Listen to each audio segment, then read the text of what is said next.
Hello BrewTubers! This is another video on Home Brewery's channel. Today I'm going to keg the pale ale that I brewed approximately 9 days ago, and I'm going to keg that batch of beer. And the purpose of this video is to show you how I prepare, clean and sanitize my keg. And it's going to be a short video, but it will give you a good impression how I keg my beer. So, enjoying a homebrew? Please keep watching and cheers! First thing what I'm going to do is rinse the keg out with some clean water, releasing the pressure. There's no pressure anymore in it, so we can open the lid like this. I'm going to add some fresh tap water to rinse the keg out.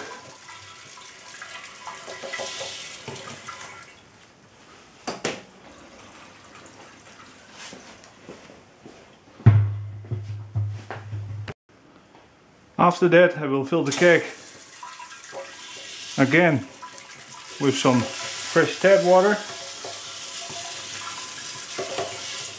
only about 1 liter or something, and I will use a large brush like this bottle brush for cleaning the inside of the keg. This way I can clean the bottom of the keg, the sides of the keg and the place under the lid.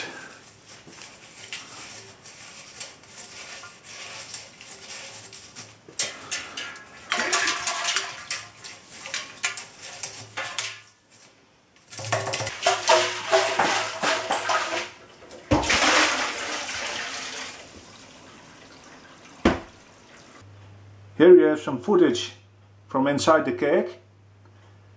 As you can see, the bottle brush worked really well.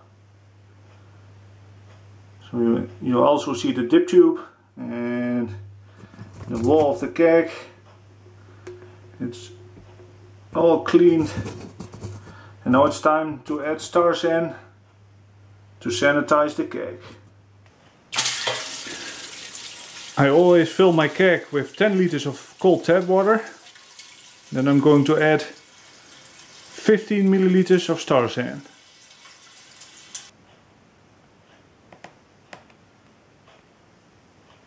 Adding the star san. I will put the lid back on.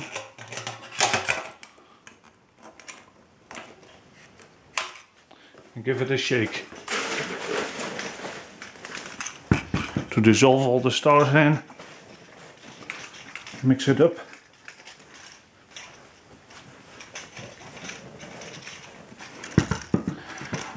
I will leave it in this position for about 4 minutes. After 4 minutes I'm going to put the keg upside down for another 4 minutes. Okay, it is 4 minutes later now. Now it's time to pressurize the keg.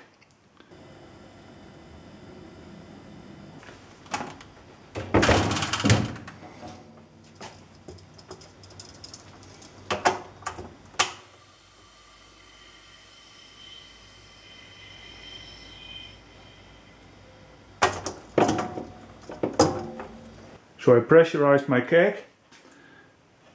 Here I have my picnic tap, and this way I can easily sanitize my dip tube that's on the beer line, under the beer line. Here I have a large container with my auto siphon.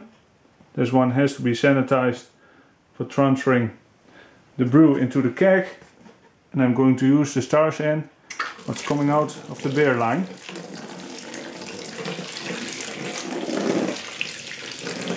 Meanwhile, I'm also sanitizing the dip tube, so that's great. After pouring about 1 glass of star san out of the keg. I'm going to wait 1 minute, then I'm going to pour another glass of sanitizing solution out of the keg. And I'm going to wait 1 minute again.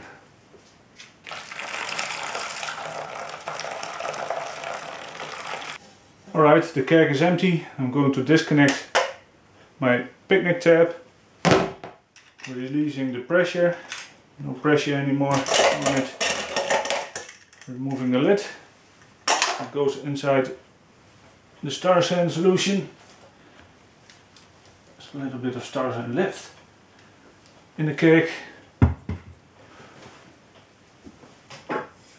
Now I'm going to take a tool to open the inlet and outlet connectors of the keg. First I'm going to remove the outlet valve, the beer line. That's where the beer comes out of the keg. Notice this small part. There's also a rubber O-ring. Seems to be okay, no damages. I will show you that in a closer look.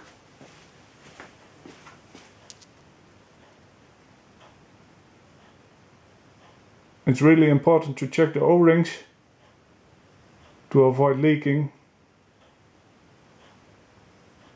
If you have a damaged O-ring, it can cause you a lot of CO2 gas.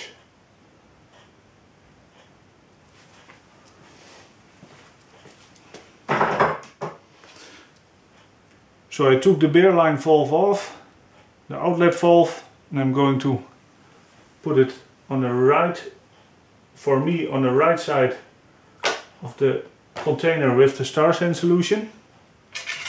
I'm removing the dip tube. Here we have the dip tube with also a nice O-ring on it, undamaged.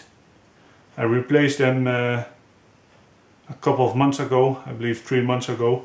And this one is also going into the sanitizing solution.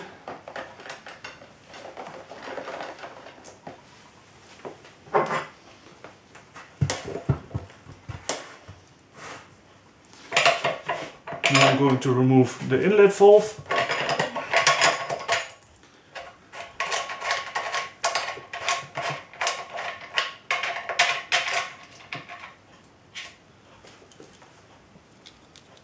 It's important to check the gaskets or the O-rings as well on this one. This one I'm going to add on the left side of the container with stars in. This is also the inlet tube. Nice O-rings on the left side. So this way I'm sanitizing my valves, O-rings, beer inline and beer outline tubing. I have the inline, the CO2 line on the left side, and I have the beer line on the right side in a container with the sanitizing solution. That way I'm sanitizing all the loose parts. I'm going to cover up the keg with some tin foil because that one is sanitized, and after this I will reassemble the keg and loop the O-rings. I almost forgot to show you that I reassemble my lid of the keg. There is a pressure release valve. This one I'm always deassemble, sanitize separately, removing the big O-ring, and soak them also in sanitizing. Alright, now it's time to take care of the outlet line. Here is the beer line, also with a small O-ring, just a little bit of lubricant on that one. There it goes. and then it into the keg like this. And the outlet valve is over here, the smallest part. The spring valve is over here. I'm also going to lubricate that one. There's enough lubricant on my fingers. Alright, let's put it in. And I always spraying some stars in on the connector.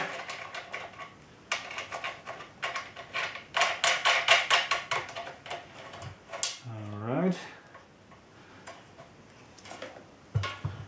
I'm going to need the inlet valve. This one over here. And the inline tubing is also over here. A little bit of lubricant. Just a little bit.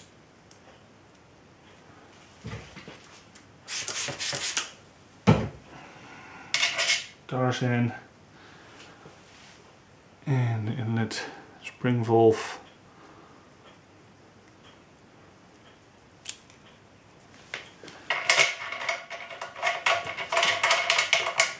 There it goes. Turning it till it's nice and tight.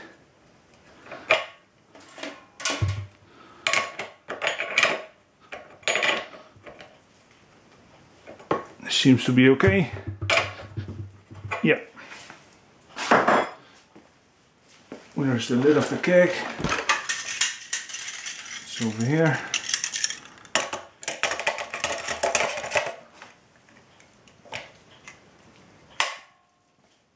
Time to fill the keg with the beer.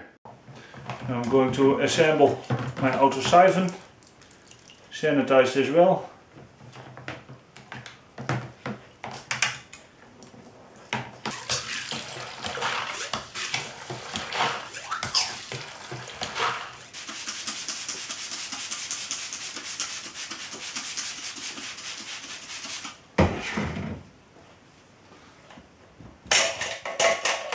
Sanitizing the lid of the fermenter. I'm taking the lid of the keg off, adding the tubing,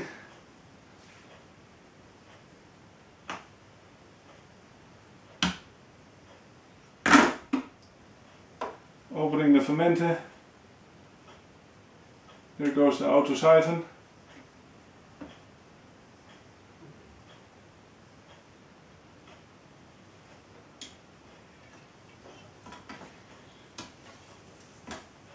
There it goes.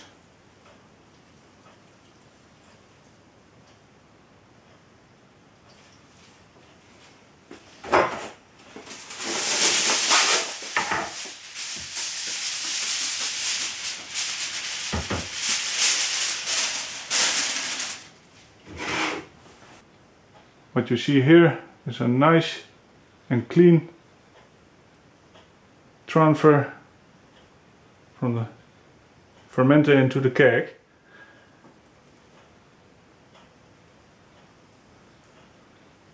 Today I'm kegging the Pale Ale, brewed by a Simply beer kit,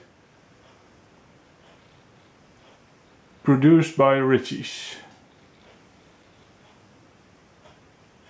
I made 23 liters of beer with this extract.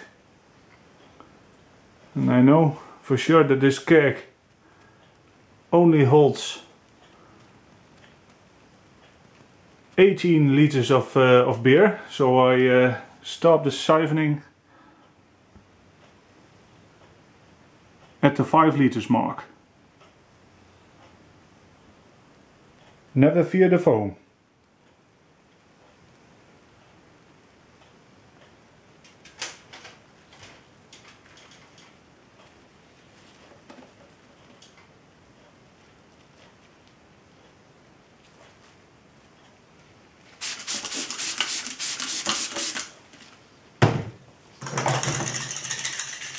$18 liters of beer is inside the keg right now. I don't know if you can see this, but it's under the gas inlet, so that's fine. Now I'm going to close the lid, and it's time to pressurize the keg, but it's something special. I will show you that right now. One moment. After I filled the keg with the beer, I'm setting the gas regulator at a very low pressure, and I will show you why.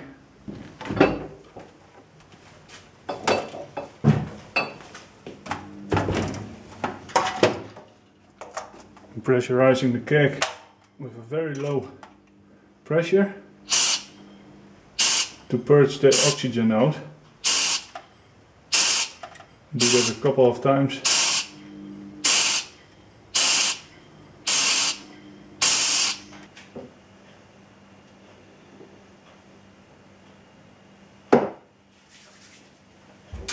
After I purged all the oxygen out of the keg, I pressurized the keg at, I believe, about 20 psi.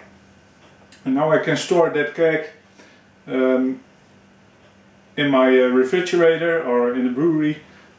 Nothing, when you sanitize the keg really well, nothing can harm the beer anymore, except high temperatures.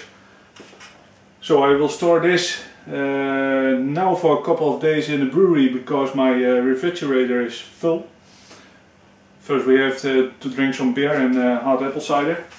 Then I'm going to add this in the refrigerator on my kegerator upstairs, and I'm going to force carbonate it with 30 psi for 24 or 48 hours to get the desired carbonation.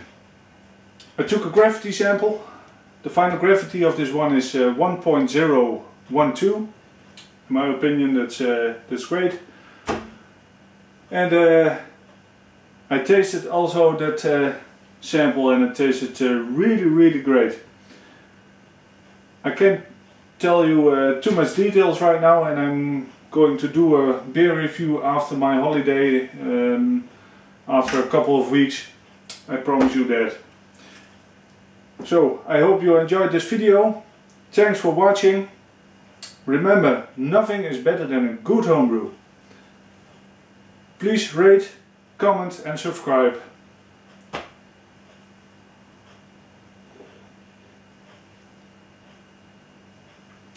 Cheers.